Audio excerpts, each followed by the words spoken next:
Hiding from the Fortune Hunters. Written by Barbara Cartland. Narrated by Anthony Wren. Chapter 1. 1877. Colena pulled off the black hat she had worn at her father's funeral, and then threw it onto a chair, before she sat down in front of the mirror to tidy her hair. She had tried not to cry at the funeral, and somehow she had succeeded. But now she felt tears coming into her eyes, and it was difficult to see her own reflection. The funeral for Sir Arthur Dalton had taken place at the English church in Paris, and because they were in Paris, his death had not filled the newspapers, which Colena knew it would have done in London.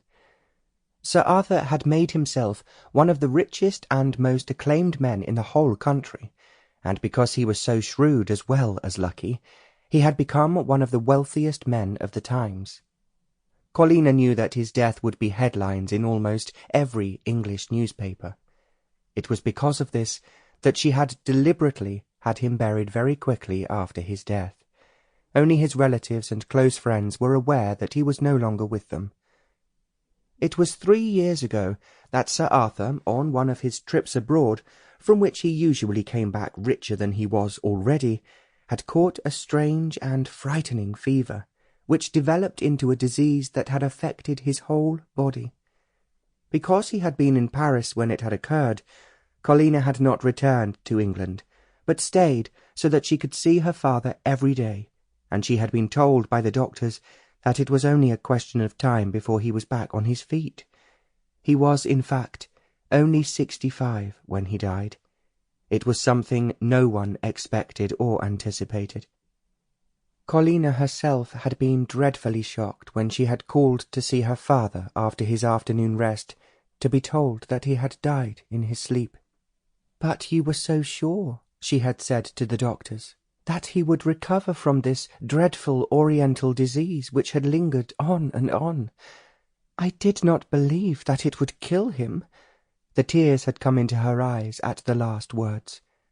One of the doctors, who was French, bent forward to put his hand on her arm. "You must be very brave, mademoiselle," he said in French, "as you have been all the time that your father has been so ill.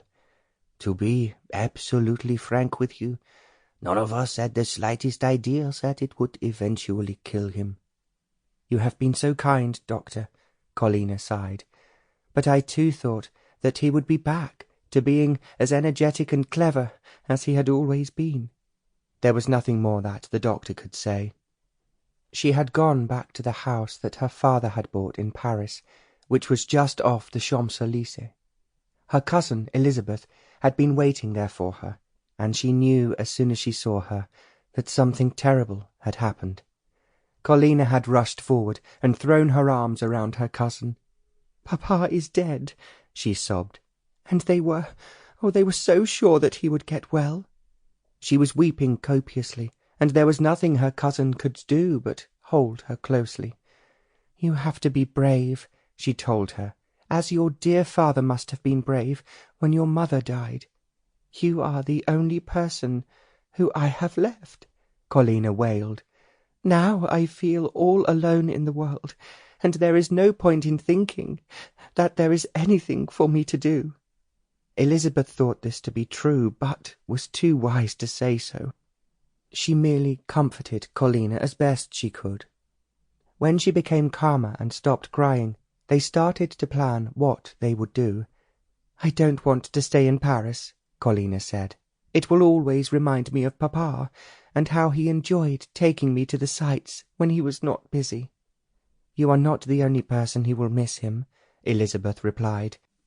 "He is renowned for the brilliant way he has helped so many people become almost as rich as he was himself."